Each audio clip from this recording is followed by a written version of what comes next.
Hello there. What is going on, everybody? Today we are talking game toppers and tabletops and gaming and everything in between. And we have a very special guest that is joining us to chat about all of these topics today. It is Kevin Burkhardsmeier, aka Burky. How did I do with the last name? Man, Tim, you could get a job at any telemarketing company in the world. Thank you so much for the validation. I will admit, it's not the easiest last name to say, but it helps that I also know your son, so I've said it before. But it's wonderful having you on. Thank you so much for joining us, and I definitely have some questions. But let me just go ahead and jump right into the fire with them. Burky, may I call you Burky? Yeah, please do. That's all Excellent. my friends call me, Burke. And I just want to say too, Tim, I love the show and the things that you do. Just since I found out more about you, I just love the way you do stuff. So I'm so grateful to be on here. I think we're going to have a blast tonight. Thank you. Well, thank you very much. I appreciate that. That means a lot to me. And I do love your products as well, which is a great segue into my first question. For people who aren't familiar with Gametoppers LLC, can you give us a little bit of the history of what, first off, who you are and how you came to be? Yeah, that's an interesting question because it really started. I was a gamer since high school, and I'm 60 years old, so that goes back a little ways. And I was playing those big box games from Milton Bradley, like Axis and Allies, and Fortress America, and Shogun, and Conquest of the Empire, games like that. But I really wasn't aware of the greater board game hobby, if you will, until 15 years ago when I took my son, Josiah, that to Gen Con with his best friend and his dad, who was a big gamer. And we went to Gen Con, and my eyes were like, oh my goodness, this is Toyland. Mm-hmm. I mean, it was amazing. And we had some special encounters there. We met Tom Vassell playing the game Nothing Personal, and had a great night with him. And the next year we went to Gen Con again. And a couple things happened there that inspired me. One thing was my family, we're a bunch of hams. So when we play games, we always like to get into character, right? Oh, sure. So, if we're playing The Godfather, it's like, when did I ever refuse an accommodation? And that's a beautiful thing to do. I think that's something I love to do, because when you are playing tabletop games as opposed to video games, and it's certainly nothing against video games, but it's a social event when you're playing tabletop games, when you're board gaming with each other, when you're actually all gathered around in the same room. It's great to take advantage of that social setting and the interactions that it provides. Oh, absolutely. And we love theme, and we my two oldest daughters have a historical costume company, and they are the national clothiers actually for the Jane Austen Society. So they go to these national events. They have amazing Renaissance dresses and amazing gowns. Well, I had this idea. What if we played board games and we played in costume, in character, and made costumes from the art assets of the game? And I pitched this idea to Tom Vassell of the Dice Tower. He goes, Berkey, he said, this is a great idea. I can't give you any money, but I'll put you on Board Game Breakfast. Mm-hmm. And we actually launched Board Game Theater, I think in 2014, something like that. And I was the good sheriff of Nottingham. And of course, you don't have 4 plump chickens in your pouch. One of my favorite games, by the way. I absolutely Really? love that game. Oh, yes. We do the thing where I'll actually smell your pouch and be like, it doesn't smell like apples. And then, of course, there's a lot of jokes that come out like, what does it smell like? And then we won't go there right now. That's awesome. My family loves that game. So that was on. We did quite a few episodes. But in that process, I became more aware of a lot of the media influencers in the hobby at the time, and a lot of the publishers. In fact, became very good friends with Arcane Wonders and Cool Mini or Not, many other publishers I became friends with. And at that time, there was a company out there called Geek Chic. I remember them. Do you remember? They were like crazy, awesome tables. I'm a craftsman. I've run several businesses in my life. I ran a successful computer company, had 10 employees, and did quite well with that. My family actually has traveled and done music, and so we've been on the road and done all kinds of things. I used to be a professional cook, but I've always had a lot of businesses in the pipe. I have a spice company called Burke's Happy Mouse Signature Spice. So people know me for my Burky's jerky when I go to conventions. I was gonna say that. Next time I see you, I'm gonna have to remind you about that. But yes, okay, because I'll have to get you a pouch. You'll have to remind me ahead of time. Absolutely. My It's funny because I have an outdoor kitchen and I do a lot of smoking of meat. So I love cooking and those kind of things. And I bring jerky to these shows. And so people are trying to catch me and say, Burky, you got any backpack meat?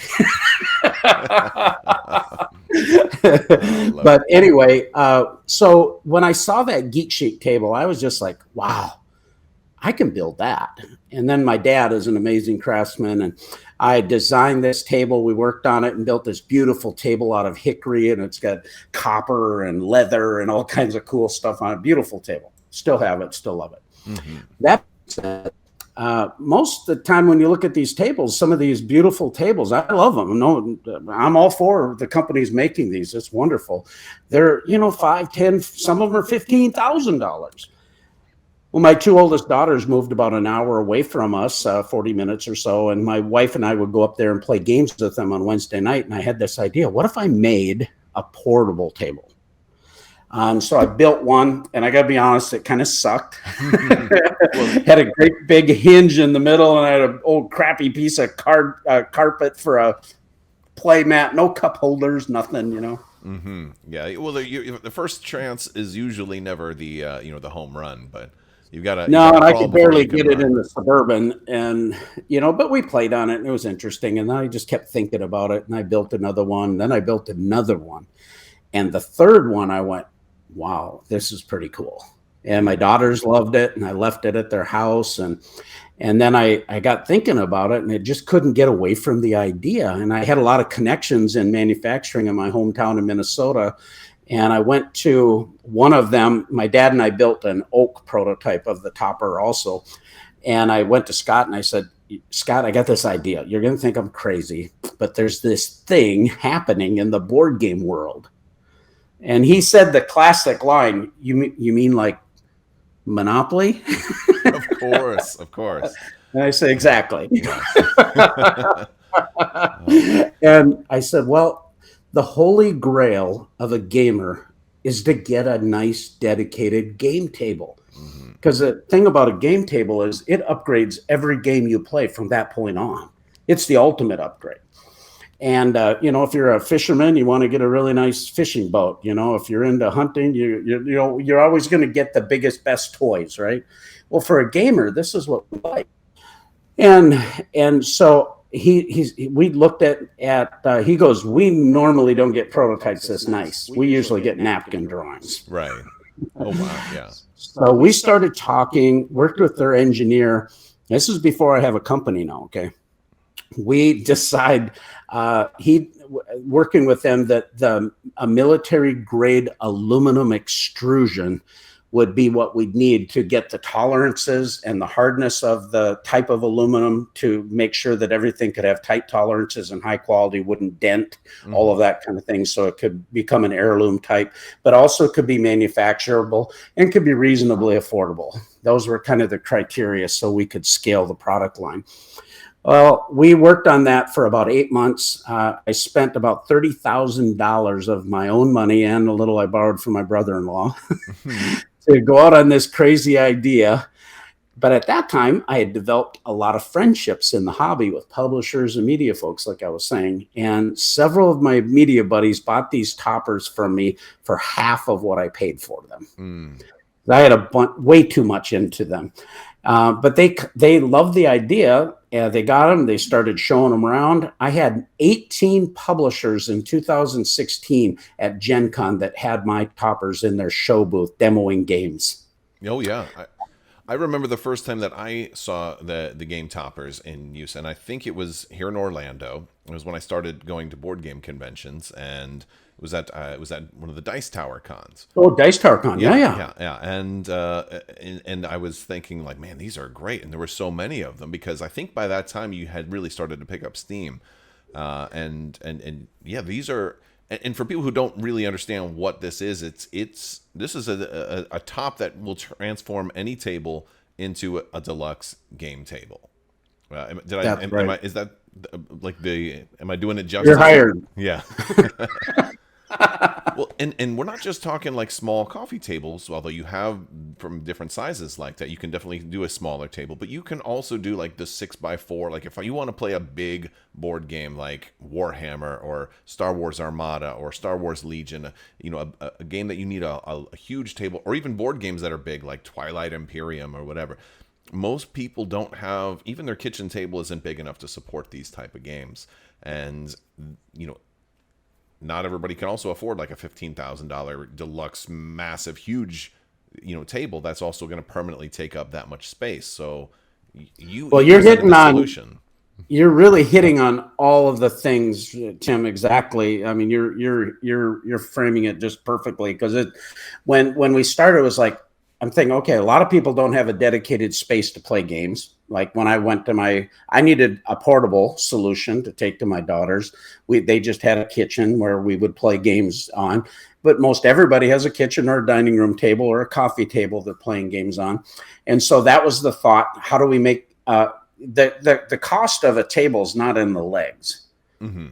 And you don't think about the legs once you're playing on the game topper, on our topper. These are, you would think you're on a really high end board game table, because you're not looking at your legs, and all the functionalities that we provide we'll talk about a little later, I think. But the key thought was, how do I make it affordable? Because most of us don't have $2, $3, $4, $5 laying around. Right. Especially nowadays, with the cost of everything else going up. I mean, we just saw, a lot of the games that I cover are from Fantasy Flight or Atomic Mass Games, and they've just posted their prices are going up 15%, which was expected, but it's still a tough pill to swallow. And, between prices going up and other companies going out of business, again, the value, when you can find value, I think you got to take advantage of it. Well, and that was the whole idea behind it. And we started, after COVID too, after the pandemic, we started seeing a lot of price increases in raw materials and supply chain, shipping issues, things of that nature. Right now we have 6 toppers. We have a 3x3 topper called the Lestrade. We have a 3x4 called the Adler. Our number one selling Watson is 38 inches by 60 inches. That's the play area. Mm-hmm. The outside dimensions are always 7 inches more. We have a Sherlock Holmes, which is 3 foot by 6 foot. And then the Mycroft is our big Warhammer miniature gamer table, the 4 foot by 6 foot. I think that's the one most of my people would be interested in the most, especially for the, the Legion, Warhammer, Armada, or even X-Wing Epic, or any of the big board games too. It's just, if you're going to go for it, if you can, go as big as you can. It's perfect for war gaming and miniature gaming, and those big games you mentioned. I have a Watson. My son plays a lot of miniatures games. Of course, he was one of the youngest Star Wars Armada World's champions. Absolutely. Yeah, and as a matter of fact, your son was at the time, they used to let the world champions design their own card for the game. Yeah. And some of those ended up being very they were maybe designed to be a little bit overpowered or broken, and he is kind of still hailed to this day as the basically the world champion that designed like the best card that was not broken, and it was just fit the game perfectly. So that's just an extra feather in his cap. I'm so proud of him. Songs of the days. Sing songs of his glory. It is a good day to die. Yeah, that's right. Well, it's very, very Klingon. Yeah. So although we are mixing the genres a little bit of Star Trek and Star Wars, but that's okay. It's all welcome here. Well, he actually designed the Grand Admiral Thrawn card. A quick, funny little segue story here about this. We're at Origins, the convention one year, and Josiah was loving Armada and X-Wing, of course, when that was the thing. And Timothy Zahn was there from the trilogy. So I knew that Josiah liked him. He wasn't at the convention with me. I went over there, stood in line a long time, got one of his books, and then I tell Timothy Zahn this story about Josiah winning the tournament and that how he designed this card for Fantasy Fight that had all the features of Grand Admiral Thrawn, how he was 5 steps ahead of time strategically, and how it played and that type of thing. And he was so he was so thrilled that I told him this story. He was just welling up with somebody was inspired by his books, and so he wrote this really awesome thing for Josiah, you know, in the front cover of the book, and I bring it home to Josiah, and he was just grinning from ear to ear, you know. Wow, that's a great story. That is so cool, especially when you meet somebody who's brought one of Star Wars's best characters to life, and you know. Well, and Josiah actually, he's a computer science major. He's way smarter than I am, and and that's what you want when you run a business. You want people smarter than you. Mm-hmm. Absolutely, no. That's a really good thing. I think as you you know, if you surround yourself with the right people, it's hard to be steered wrong. You know. No, exactly. I'm always looking to higher up. You know, you're always limited by your own capacity. So, Josiah manages all of our logistics, our warehouse. We just moved into an 18,000 square foot warehouse from a 5,000 square foot. And part of that was due to what we're doing now on this crowdfunding campaign. But when we're going back, we were talking about prices and affordability.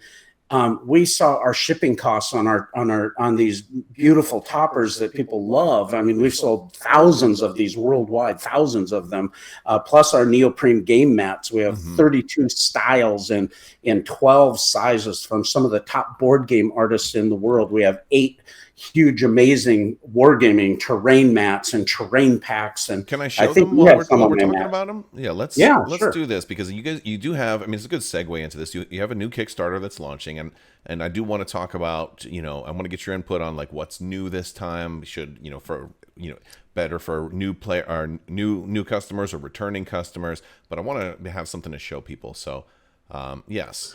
Well, while you're pulling that up, Josiah manages our warehouse and that type of thing. But one of the things about this Kickstarter, we needed a bigger facility so that we could find a way to save people money. Right. And part of that had to do with the way we shipped our product and how the costs were. You're noticing there, you're going to see a lot of our different toppers, different size units that are there. Yeah, so this is kind of, you know, and if you're not familiar with Gametoppers, this is kind of what you're. You know, if you wanted to see what a game topper is at a glance, this is a good image right here that shows a lot of this. By the way, it looks like that's some of you guys in that cosplay, that stuff that you were talking about, you know, kind of as like accent graphics here. It's funny, the picture Adler there, that's my second daughter, Maddie, in one of her costumes, actually. That's fantastic. Yes, but no. For the Watchman there, that's actually Eric Summerer from the Dice Tower. Oh, okay, I'm familiar. Yeah, that's awesome. So you have a whole lot of the community buying into this too, so that's a beautiful thing. And there's the big Mycroft down there, and that, I mean, that's and you've managed to come down in price with this new warehouse. I was going to ask you how are you able to do that when everyone else is raising prices? At that Mycroft, you're going to notice that Mycroft has an MSRP of $12.99. And you can't find a $1,300 4-foot by 6-foot table anywhere. Oh, no, not at all. And the features that we offer with that table make it even that much more of a value at that price.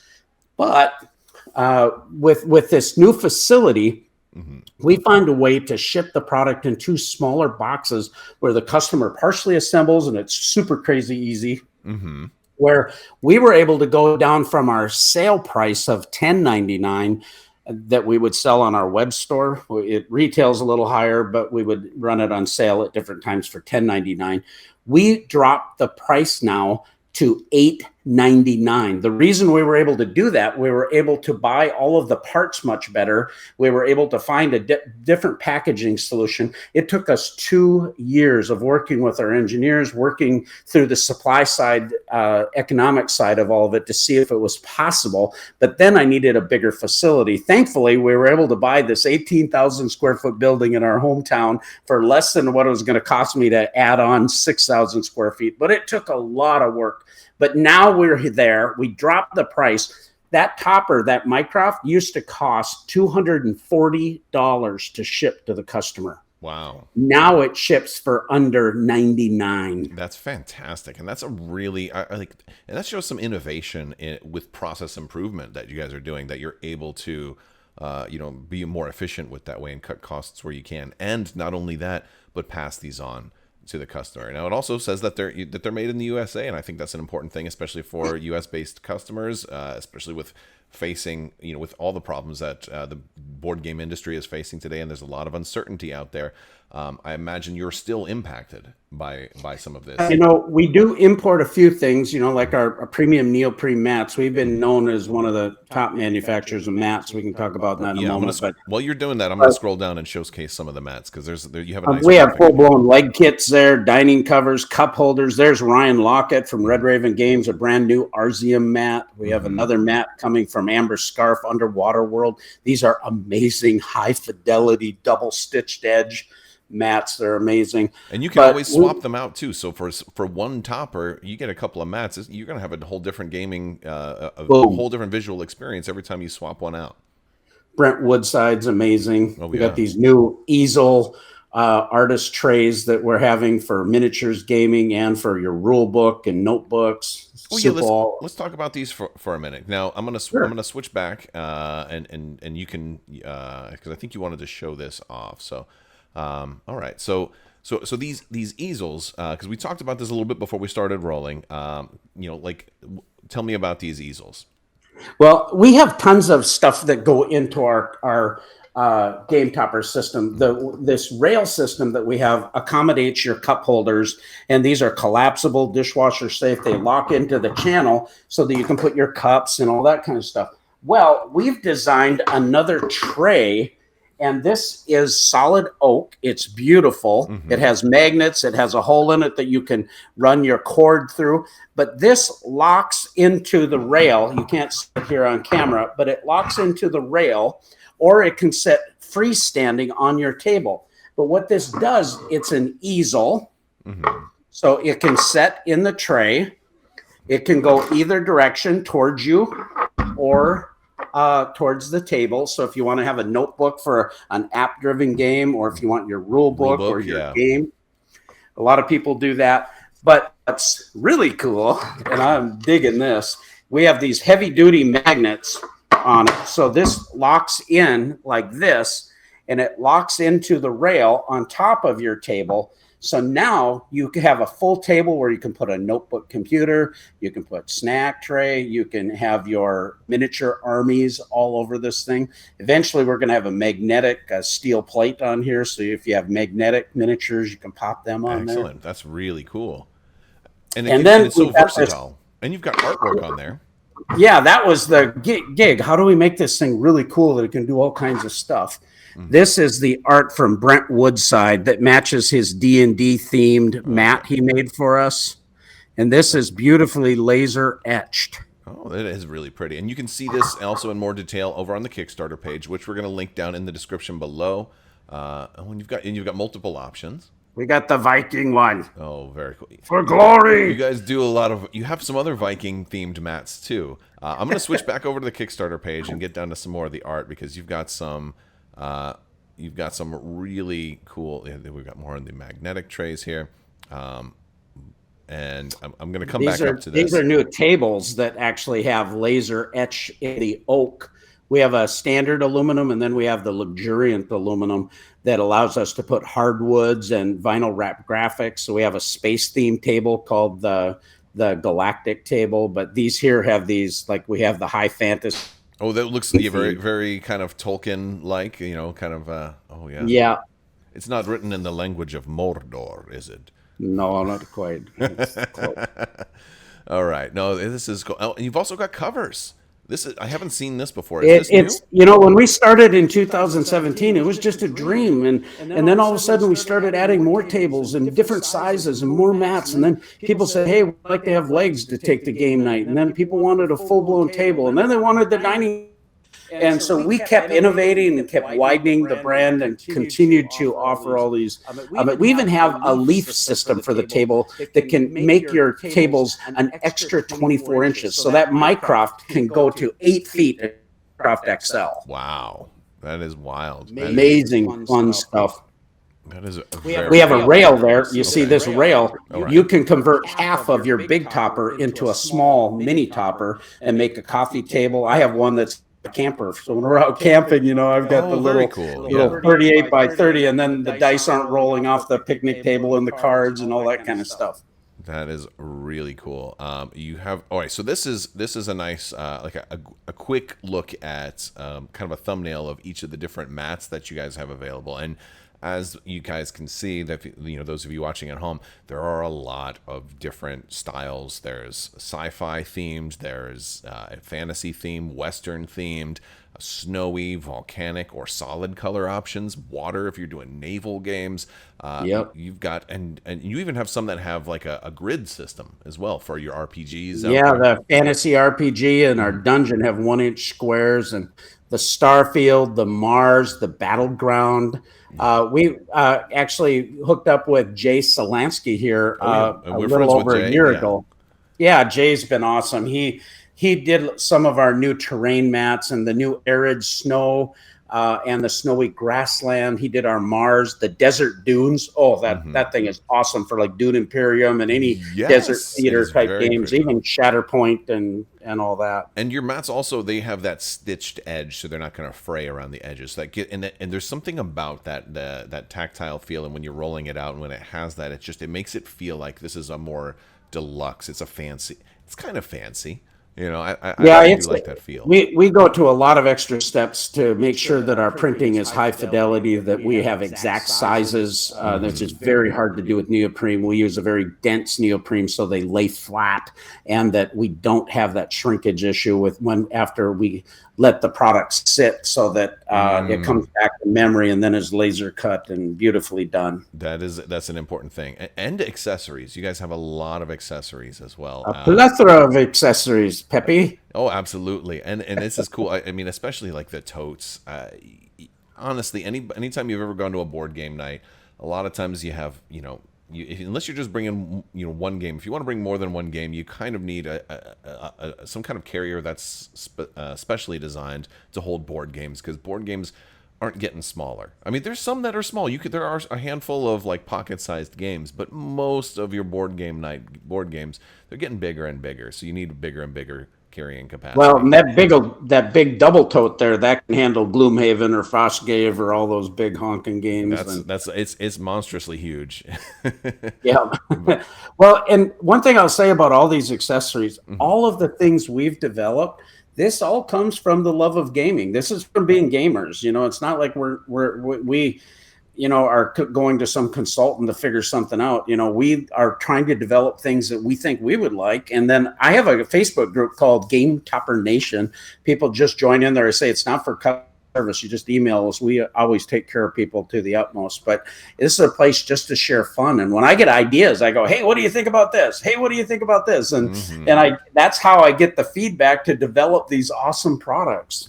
This is very cool stuff. I'm going to have a link if people want to check out. You've got a lot of reviews and a lot of videos and so forth. If people want to see more, again, this is where is this Kickstarter running from? It's going for a little while, right? How long do people have? Yeah, we just launched on the 10th of June. It's going to go through July 11th, and then the pledge manager. There's a couple features now on Kickstarter where you can do this, what's called pay over time, and you can separate your payments into 3 payments. So if you get in during the Kickstarter, you can take advantage of that feature. That doesn't, you can't take advantage of that in the late pledge. Okay. But anything that's in the campaign. But one of the things we do, this is our 7th campaign. We typically fulfill within 6 months. That almost, who does that? Nobody does that. Usually you expect like 18 to 24 has been my experience for most Kickstarters. I have 2 business philosophies, and I've run this with all the different businesses that I've had. Is first, I want to treat people the way I want to be treated. I don't like being treated like a number. I like a deal, just like anybody else. You know, I watch my dollars. You know, we put coupons. But I also always want to give the customer more than they expect. And so that's the way we approach, you know, all of this business. And with regard to these Kickstarter fulfillments taking 2 years, man, that drives me nuts. And I understand it. And I know there's been a lot of challenges. So it's not it's not like a critical judgment. It's just I don't like it. So what we try to do is develop some of the infrastructure before we launch so that we're ahead of the game. And a lot of this, about half of the product we actually have in stock. So it's just a lot of the new items that we have to order. And that's one of the big reasons why we do Kickstarter. Yeah, and that was one of my other questions. Since you are already kind of an established company, not kind of, you're definitely established. You're one of the top names. Anybody who's been to any of the shows around, around the United States has probably played on one of your toppers before. So why is it that Kickstarter is still the way that you guys have chosen to go? Yeah, I appreciate the question too, because it's, initially this was to, bring a certain product to fruition and help capitalize it. Well, the truth is it still is. For us, the biggest part of our product is the aluminum. We have our aluminum in Michigan. So most of the topper is actually all US based. So it protects us a little bit from some of the tariff fluctuations. So people don't have to worry about us regarding that. But buying that aluminum, I don't buy just 100 sticks of aluminum. I buy thousands of sticks of aluminum, and it's a huge expense. And then we only go to Kickstarter when we have new products being developed. So this helps us not only know what the demand is for that so that I can purchase it properly, but it also allows us to get capitalized ahead of time so that we can bring lower prices. If I had to borrow money or do bridge funding to bring something to market, that costs money, and that has to get passed on if you're doing good business anyway. And then secondly, Kickstarter, GameFound, other crowdfunding platforms, they've become very prominent for marketing opportunities now. And you pay a fee for it, of course, but that cost of acquisition is much, much lower than other conventional ways. And so because it's become such a wonderful tool within the gaming community, and now with some of these features like pay over time, I wouldn't be able to do what we do the way we've done it and not been able to build as quickly and continuing to grow like we are. Absolutely. That's a great answer. And because I know that a lot of people have asked that question, and I've personally seen Kickstarter used for two primarily different reasons. For one, for like a brand new Kickstart company, Kickstart hence being the term. If I wanted to start my own board game company but didn't know what the demand was, and I didn't have a warehouse to be able to store 15,000 copies, that would be, an option. But then I saw with CMON and their zombie sides and stuff, once they were already established, they started using it as more of a dedicated pre-order system. And I think Kickstarter has become more of like I would even maybe call it a luxury pre-order system because of the add-ons and the feedback and the tracking, and now with this new feature that you've talked about with the pay over time, so you don't necessarily have to have everything. And I think that's a great feature, and I'm glad that they've added it. So it's given one thing I really love about it too is the community interaction.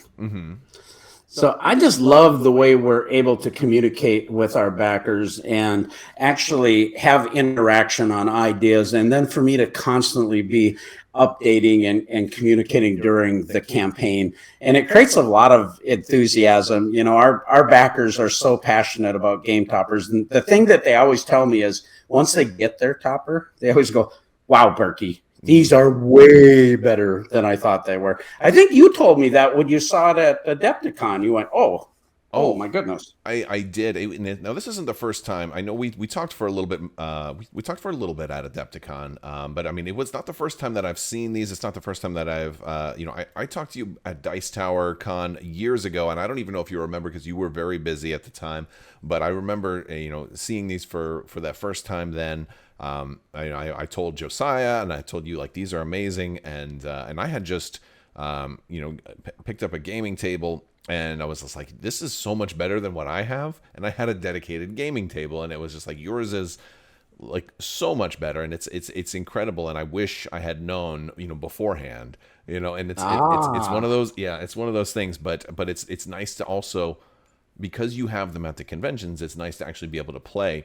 Not a lot of products, especially products this size, have that kind of chance to demo. So which is a good segue into conventions, because you guys are getting ready. You're heading out to Origins. What shows are you guys going to be at this year? I know I just Yep, we do quite a few shows. We usually do the UK Games Expo, Origins, Gamma Trade Show, PAX Unplugged in Philadelphia, BGG Con in Dallas. In fact, talking about tables, Scott Alden, when we first started, he bought 34 tables from me. Oh my! They've been running since 2017. That he has 40 of them now, and the Hot Games Room every year, twice a year, because he goes spring and the fall conventions, and they're tore down by volunteers. They've been through like 30 some uses now already, and they look just like they were brand new.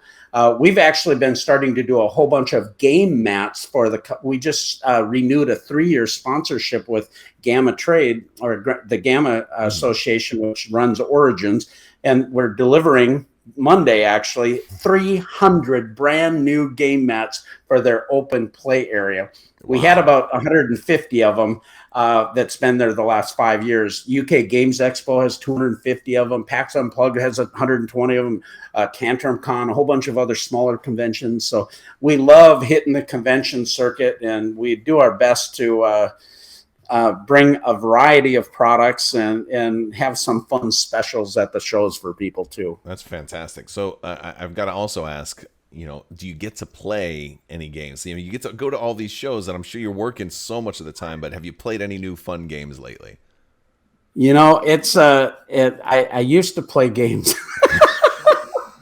Actually, it's Father's Day this weekend, and my kids are all coming over for 4 hours tomorrow. Oh, so you're gonna get some I think we're going to play a game from Stonemaier Games called Apiary. Okay, I haven't played that one yet, but Stonemaier has. Yeah, it's kind of a heavy Euro game. We love a variety of different games, so we'll see how it goes. My girls are going to stay a little longer. Josiah and Sarah have a wedding to go to, so we're going to play, I think, Forest Shuffle, some games that we know how to play, so we don't have to spend a lot of time with the teach. We don't have a lot of time. But when I go to shows, usually I will get 1 or 2 games in. I'm the a little bit of a point, or a little point of interest is you are currently looking at the world's champion of baseball highlights 2045. Oh, no kidding. Yes, I'm a very minor internet superstar and love this game. It's my favorite 2-player game. I bring it to all the shows. I have the new Commissioner Ralph trophy. And so Ralphie comes with me to the shows, and we always try to get a game of baseball highlights in. Well, that's awesome. So if people are going to be at Origins, they can come by and see you guys, and really any of the big cons. I know that I usually see you guys. I saw you guys at Adepticon. I imagine Gen Con, and some of the smaller cons like you talked about. Burky, I want to thank you so much for talking with us today. And thanks for sharing, and it's been great. And if people want to know more, they can I know they can head over to the Kickstarter, but where else can they find you guys?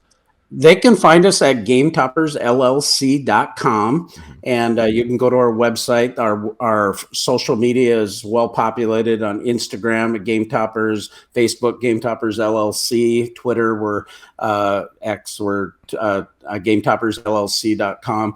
But you can go to our website. You can see a lot of videos about where we're going to be and different announcements. The Kickstarter link is there as well. And we're going to continue to be one of the things that I'm so excited about being on this show is because you do have a large audience that's doing wargaming and miniatures gaming, and we've been attending Adepticon now, and we're going to start developing some amazing miniature wargaming products in the future to continue to enhance our product line that's perfect for wargamers. That sounds awesome. So we'll definitely keep everybody updated, and I'm looking forward to more cool stuff from Gametoppers LLC. That's going to wrap up this video. I want to thank you guys all so much for watching, and also big thanks to Burky, and big thanks to my patrons as well. And so if you're interested in Patreon or any of my social media links or Gametoppers LLC, there's going to be links in the description below. That's going to do it. I want to thank you guys for watching. May the force be with you. Live long and prosper. Be excellent to each other. Party on, dudes. So say we all. And always watch your socks.